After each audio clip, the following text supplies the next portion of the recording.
Hello guys, welcome to my channel. आज पहला topic है मेरा provision for bad and doubtful debts. तो मैंने जैसे इससे पहले वीडियो में बोला था कि मैं एक एक करके सारा टॉपिक्स कवर करूँगी, तो ये पहला टॉपिक है। तो स्टार्ट करते हैं।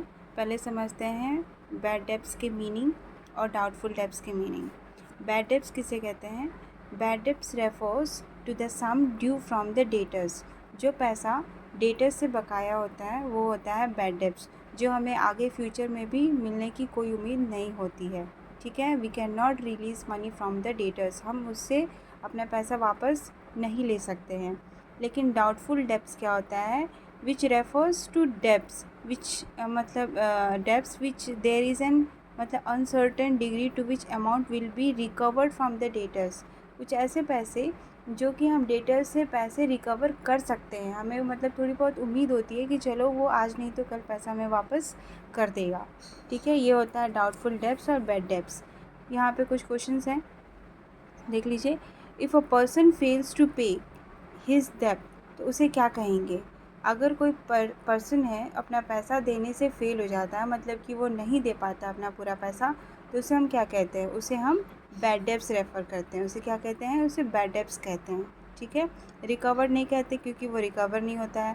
प्रोविज़न नहीं कहते क्योंकि वो प्रोविज़न नहीं है। और नन का मतलब तो नन। नेक्स्ट है the provision for bad debts is made. The provision for bad debts is made by crediting किसको? प्रोविज़न क्रेडिटिंग किसको कहते हैं? किसे हम क्रेडिट करते हैं? Provision for bad debts account. किसे क्रेडिट करते हैं? Provision for bad debts account को वो हम क्रेडिट करते हैं। अगर provision bad debts is made होता है बाई क्रेडिटिंग, किसके क्रेडिट करते हैं? किसे क्रेडिट करते हैं? हम प्रोविज़न फॉर बैड डेब्ट्स को क्रेडिट करते हैं। ओके, थर्ड है हमारा bad debts is shown. Bad debts हम कहाँ दिखाते हैं? बैड डेब्ट्स हम दिखाते हैं debit side of PL account में। ये डायरेक्ट क्वेश्चंस हैं जो पूछे जाते हैं एग्जाम में। Cause of bad debts, bad debts मतलब क्यों होता है? तो या तो आपकी बैंकरप्टेसी बाय कस्टमर्स या फिर amount not received from the customers. ये दो कारण है जिसके वजह से हमें बैड डेब्ट्स को मतलब देखना पड़ता है कि बैड डेब्ट्स हो गया। फिफ्थ है bad debts are shown in the balance sheet.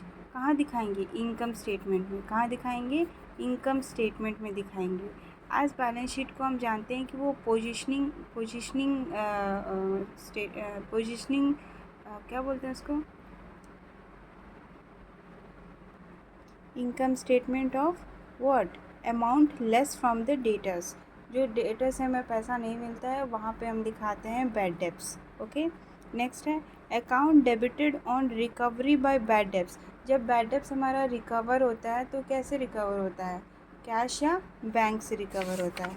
ठीक है, नेक्स्ट है हमारा, यहाँ एक क्वेश्चन दिया हुआ है, sales of ₹70,000 to Rahul on credit, और दूसरा है 20,000 बैड डेब्ट्स। तो इसकी जर्नल एंट्री क्या होगी? अगर सेल कर रहा है राहुल को ऑन क्रेडिट, ठीक है, तो कैसे दिखाएंगे? Rahul account debited 70,000 to sales account. क्यों? क्योंकि being sold to Rahul on credit, Rahul. ठीक है, और बैड डेब्ट्स कितना हो गया है? 20,000 का हो गया है, तो उसका क्या दिखाएंगे? Bad debts account debited to Rahul.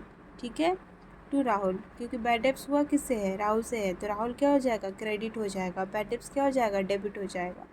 यहाँ पे कुछ क्वेश्चंस हैं। अगर इसी का है कि वो कैसे, मतलब क्यों हम इसको क्रेडिट में डालेंगे, क्यों उसको डेबिट में डालेंगे, ये कैसे आ गया? तो ऐसे है, अगर कोई सामान हम क्रेडिट में बेचते हैं तो हमारा डेटर डेबिट हो जाता है और सेल्स क्रेडिट हो जाता है। ठीक है, अगर बैड डेब्ट्स का कोई प्रोविजंस बनाते हैं तो क्या होता है?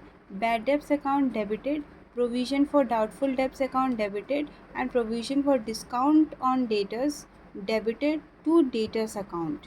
ठीक है, टू डेटर्स अकाउंट, ये इसकी जर्नल एंट्री है। नेक्स्ट है the amount of discount on debtors. अगर डेटर्स पे हम अगर डिस्काउंट देते हैं तो कहाँ दिखाएंगे? PL account in debit side में दिखाएंगे। ठीक है, पीएल अकाउंट के डेबिट साइड में दिखाएंगे हम डिस्काउंट ऑन डेटर्स। ठीक है, डेबिट साइड मतलब इस साइड। और बैलेंस शीट में कैसे दिखाएंगे? By subtracting from the debtors. Debtors से सब्ट्रैक्ट करके हम दिखाएंगे, वो जो डिस्काउंट है वो हम माइनस करके उसके बाद हम उसमें दिखाएंगे। नेक्स्ट है provision for discount on debtors, तो क्या हो जाएगा? वो लॉस है, इट्स अ लॉस। अगर डेटर्स को डिस्काउंट ऑन डेटर्स दे रहे हैं, प्रोविज़न बना रहे हैं, तो वो हमारा क्या है, वो लॉस है। नेक्स्ट क्वेश्चन है, एक न्यूमेरिकल क्वेश्चन है। On 31st March 2019 total debtors are rupees 25,000 and bad debts are 1,000. So if the rate of discount on debtors is 2% and rate of provision for BD is 5%, then the amount of discount on debtors will be what? तो पहला तो देखेंगे कि हमारा जो debtors है वो कितना है 25,000 और बैड डेब्ट्स कितना है हमारा 1,000।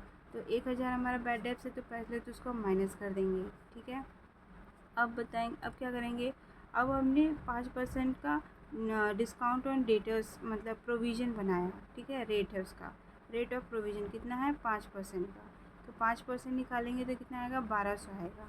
इसका हम 5% निकालेंगे, मतलब 24,000 का 5% निकालेंगे तो 1,200 आएगा। फिर उसको हम माइनस करेंगे क्योंकि डिस्काउंट है, तो माइनस करेंगे तो इतना आएगा। अब इस पर प्रोविज़न रेट था, अब हम इस पर डिस्काउंट निकालेंगे, कितना है डिस्काउंट 2% का। तो इस पर 2% का निकालेंगे तो कितना आएगा 456 रुपये आएगा, ठीक है। एक बार अच्छे से आप भी समझ लीजिए, देख लीजिए। Thank you for watching.